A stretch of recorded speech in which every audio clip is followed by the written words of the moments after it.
va pouvoir tout de suite passer la parole à deux gars qu'on adore. Est-ce que vous êtes là, Mathieu et Lionel? On est là, Marc Lionel. On était Salut Marc Lionel. en train de faire Les le feedback. deux. Ah, vous êtes mis dans la même pièce parce que alors là, c'est oui. champagne. Vous êtes où, les gars? Lionel m'a rejoint au bureau, donc je le remercie. Ah bah ouais, parce que j'ai marché un peu. on croyait qu'il y avait qu'en virtuel où on vous retrouvait qu'un fond, etc. Donc là, vous êtes là bien pour de vrai. Hein. C'est pas. Oui, on peut se toucher. Et on est vacciné. Bon. Alors, de toute façon, vous nous avez préparé, on va voir comme chaque jour votre chronique. Merci parce que franchement, et là, je pense qu'on va avoir un fan club au sein du village francophone. En 7 minutes, avoir l'essentiel des gros salons tout le temps, toute l'année.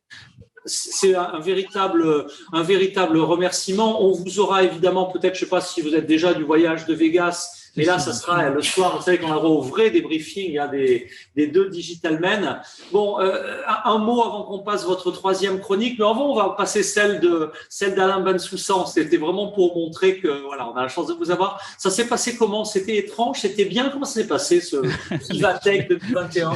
Je vais attaquer parce que Lionel aura un discours plus rationnel, mais c'est toujours la difficulté du digital. C'est à la fois d'aller scraper du contenu online et essayer de le vivre physiquement, mais en même temps, dans une journée, on n'a malheureusement que 24 heures, et rencontrer 1100 exposants sur le stand qui sont démultipliés en X dizaines de startups qui sont accueillis, ça reste toujours un complexe par rapport au CES qui est beaucoup plus rythmé parce que même dans les 6000 exposants, on peut scraper plus facilement.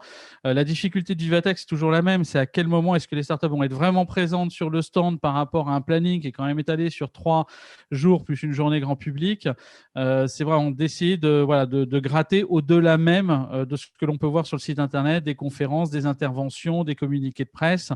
Et je trouve que les événements hybrides sont toujours plus difficiles parce qu'il y a cette volonté ce désir d'aller sur place et en même temps cette difficulté à devoir rester fois à distance pour glaner le contenu online, écouter les confs, être écouté et connecté à 50 confs en même temps, ce qui est toujours la complexité de la chose. Mais bon, voilà, on en reste toujours une forme d'adrénaline qui se crée parce qu'on aime bien mettre en perspective tout ce que l'on voit de toutes ces innovations et recherches sur lesquelles on bosse tous les jours.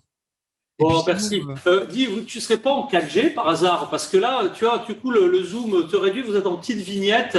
Je ne sais pas s'il y a moyen d'avoir du filaire, on a même peur de vous perdre. Lionel, ton commentaire plus rationnel à toi. Pour moi, je trouve que là, on a eu une édition avec un peu plus de bon sens. Et moi, j'aimerais bien que plutôt que d'avoir ce discours Vivatech que l'on peut appeler le discours la techno, la Startup Nation, etc., etc. Merci, Monsieur Macron, d'avoir lancé ça.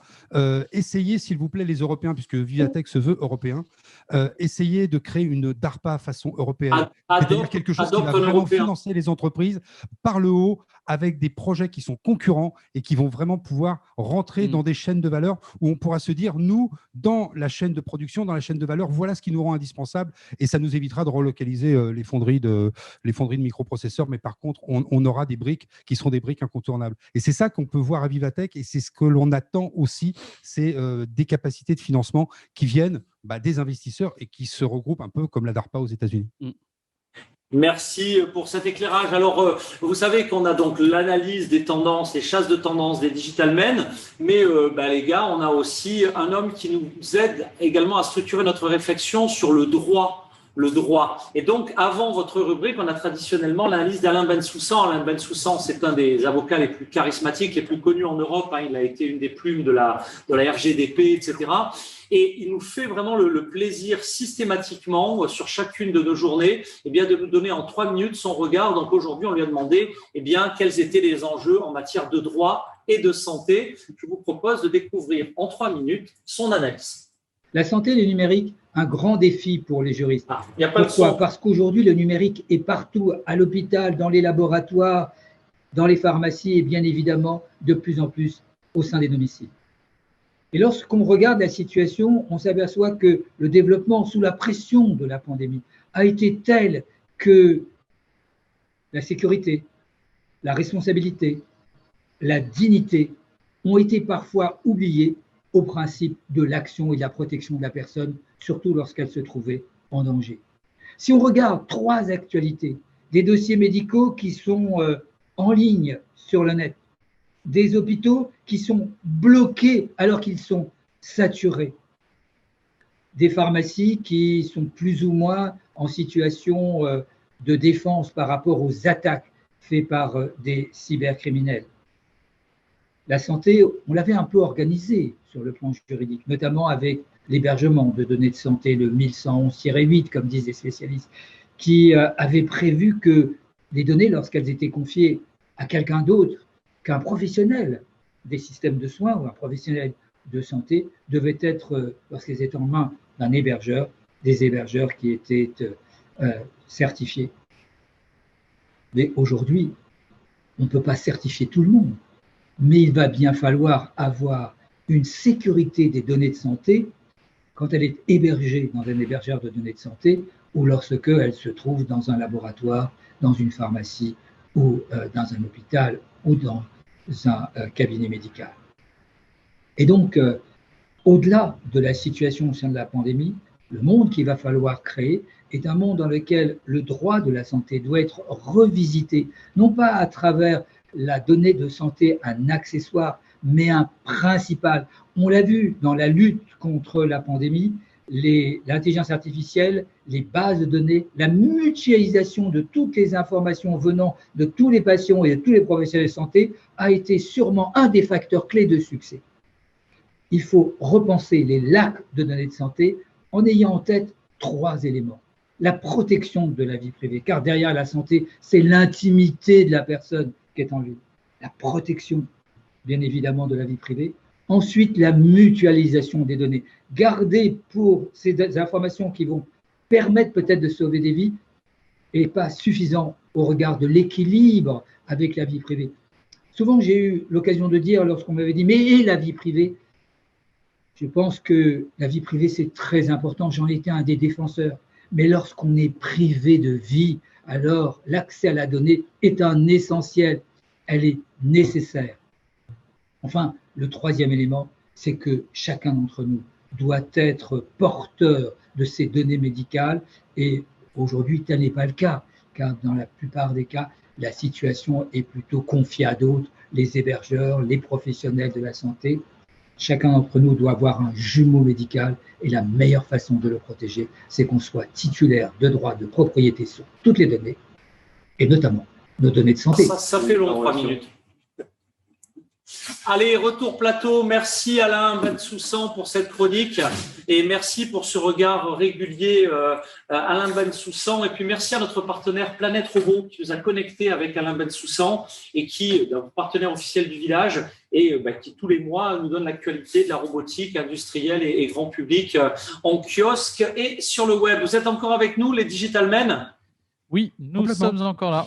Alors, on va découvrir dans quelques instants votre chronique. De quoi, allez, sans trop dévoiler, de quoi on va parler aujourd'hui ? Eh bien, on va parler de la tech au service de la vie. Alors, la vie, elle est large. C'est autant du divertissement que de la santé, que du sport. Ce qui est intéressant quand même aujourd'hui, et ce qu'on voit aussi sur Vivatech, c'est cette dimension santé du sport, ce pilotage de la donnée, ce pilotage de la performance à laquelle font face finalement l'ensemble des êtres humains. Alors, l'après-Covid amène aussi une volonté de se dépasser, de se ressourcer, mais on est de moins en moins presque dans le divertissement, c'est-à-dire ce sentiment de se faire plaisir, que de monitorer sa performance. Donc, il y a une passerelle assez fine entre Smart Entertainment et Smart Health dans lequel le sport est finalement assez présent. Et puis la Smart Health représentée dans la vie, puisqu'on voit bien que ces dimensions de télémédecine, on a un très beau projet qu'on va vous présenter dans un instant autour justement de l'analyse du sang qui est déterminante sur cette capacité à analyser vraiment la composition du sang de chacun des individus à distance. Ça devient une nécessité dans cette nouvelle géographie qui se dessine dans le monde, d'avoir accès aux soins et aux conseils d'un médecin quand on n'est pas géographiquement à quelques centaines de mètres ou quelques kilomètres. Et quand la tech en tout cas, merci les Digital Men. Merci. Quelle finition. Merci Marc Lionel. On se revoit. Merci Mathieu, merci Lionel. Allez, écoutez, on découvre comme à l'accoutumée, comme chaque jour sur nos grands temps forts annuels, comme au sein de Reims-en-Suez, comme à l'Overmesse, la chronique quotidienne avec un focus Tech for Life des Digital Men, 7 minutes. Merci Marc Lionel et pour ce 3e rendez-vous de cette 3e journée Aujourd'hui, nous vous parlons de la Tech for Life, la tech qui entoure, au service de la vie, qui entoure notre vie du quotidien. Et cette tech qui arrive à redéfinir en fait ce que l'on nous produit, ce que l'on nous promet, ce que l'on nous sert. Et là, on sait que les géants de la tech, eux, ont commencé à largement avancer leur pion, puisque finalement, ils sont là, ils sont omniprésents. Et de l'autre côté, l'utilisateur que nous sommes et que vous êtes se défie toujours un petit peu de ces géants de la tech, surtout à cause de l'utilisation des données. La 5G aujourd'hui arrive avec des véritables, après les tensions politiques entre 2018 et 2020, arrive avec de véritables solutions qui commencent malgré tout aujourd'hui à rentrer à l'échelle.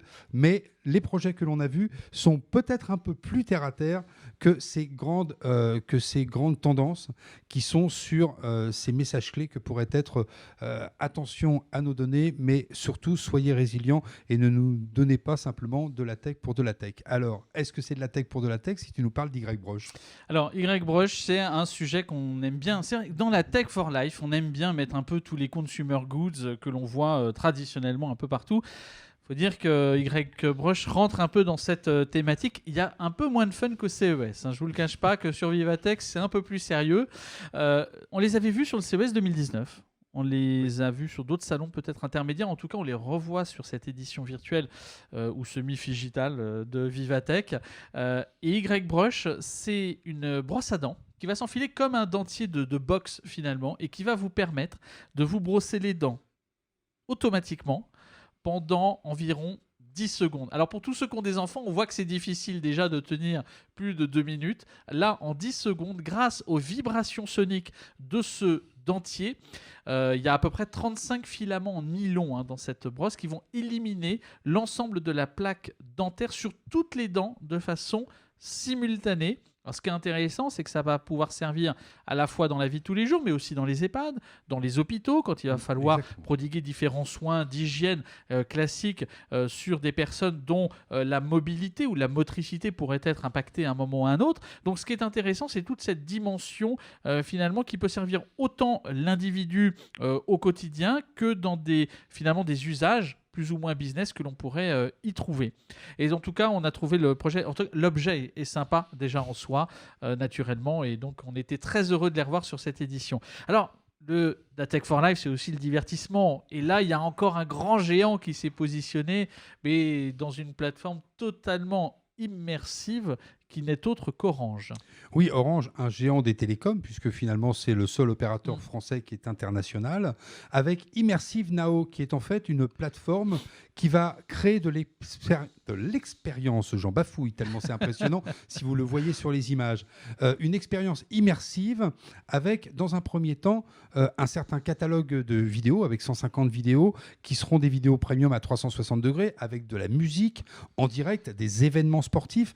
Mais ce qui est tout à fait intéressant, c'est que, un peu comme nous l'avons vu dans la collaboration hier avec les entreprises et la réalité virtuelle ainsi que la réalité augmentée, vous allez pouvoir être à la fois spectateur et être finalement en groupe tout en étant seul. C'est-à-dire que vous êtes face à une plateforme qui est capable de vous recréer un espace autour de vous où autour de vous, vous allez pouvoir collaborer ou participer avec d'autres personnes qui sont sur la même plateforme mais qui ne sont pas dans le même lieu que vous. Et là, c'est une convivialité à distance. Alors, je ne sais pas si la Covid est passée par là encore une fois, mais c'est de la convivialité à distance en totale immersion. Ça nous permet, ça nous promet de longues soirées d'hiver devant notre cheminée sans sortir de ses pantoufles avec tous ses potes à côté. C'est eux qui boivent de la bière et c'est vous qui trinquez. C'est ça. Alors, mais ça me fait penser à une tribune pendant que tu parlais qu'on avait écrit il y a peut-être déjà 2-3 ans, peut-être même 4-5, je pense que le temps passe vite, sur l'avenir de la mobilité est-elle uniquement virtuelle ou le voyage virtuel, parce que finalement on peut se déplacer à des fins 100% culturelles par exemple, sans avoir à bouger de chez soi grâce aux différentes technologies de la réalité. Voilà. Oui, alors il manquera peut-être encore les odeurs. Hein, c'est un vrai sujet. Un match de football sans les odeurs de fumigène. J'ai dit fumigène, hein, attention. Oui, voilà. Et non, mais exactement, c'est vrai que quand vous êtes dans un lieu, il y a aussi ce que vous ne faites pas que voir. C'est une expérience physique avec la température, le vent, les odeurs, etc. Vous n'avez pas que le sens de la vue ou de l'ouïe. Alors quand SenseGlove Nova, le gant à rétroaction haptique qui vous donne des sensations, fera une combinaison. D'ailleurs, SenseGlove Nova est présent aussi sur cette édition du CES avec le gant qu'on a vu précédemment sur le Vivatech, avec le gant qu'on a vu sur le CES en janvier. Vous pouvez également aller les voir. Quand ce sera une combinaison, on pourra vivre vraiment le moment 100% physique également. Voilà, ce sera intéressant. Alors, un autre sur la Tech for Life, c'est Hublot qui présente la e-Warranty. Alors, Hublot, les montres. Les montres Hublot. C'est pas le Hublot du sous-marin. Et donc là, on est dans l'authentification de produits de luxe qui ne sont pas des produits électroniques. Vous savez qu'aujourd'hui, tous les produits électroniques, plus ou moins, se connectent à quelque chose, donc de toute façon, sont identifiés par l'opérateur qui est en fait le tiers de confiance qui capte ce produit et qui fournit une partie de son service. Tous les produits qui ne sont pas électroniques, que ce soit un sac d'une marque célèbre française ou que ce soit cette montre Hublot, eh bien là, il nous propose un certificat un système qui va nous permettre, plus que le certificat, de détecter l'authenticité de la montre en détectant les matériaux et la microstructure des matériaux qui sont utilisés pour la montre. Tout ça, évidemment, sera stocké dans la blockchain et c'est un nouveau système de garantie qui, développé par Hublot, pourrait en fait s'inscrire dans la capacité que vont avoir les grandes marques de luxe de produits non électroniques à pouvoir tracer leurs produits, à pouvoir savoir qui les possède, qui les vend, qui les revend, et tout au long de la vie de leurs produits, de savoir à qui ils ont affaire, quel est leur client, peut-être de deuxième, de troisième ou de quatrième main. On en a déjà beaucoup parlé avec la capacité de la blockchain à pouvoir authentifier ce type de produit. Et bien là, vous avez la sécurisation par blockchain, mais surtout la capacité du système à identifier la particularité des matériaux de cette montre. Et avis aux mineurs, c'est la blockchain qui s'appelle Aura. Donc voilà, on ne sait jamais, dans le temps des cryptos qui sont en train de s'écrouler, c'est peut-être le bon moment d'investir autre part. Et puis on voulait terminer quand même par un petit dernier qui est le sujet autour de la télémédecine, parce que la vie, c'est aussi savoir se soigner, avec XR Blood, et qui est en fait le premier appareil autotest à offrir la capacité de faire une prise de sang à domicile.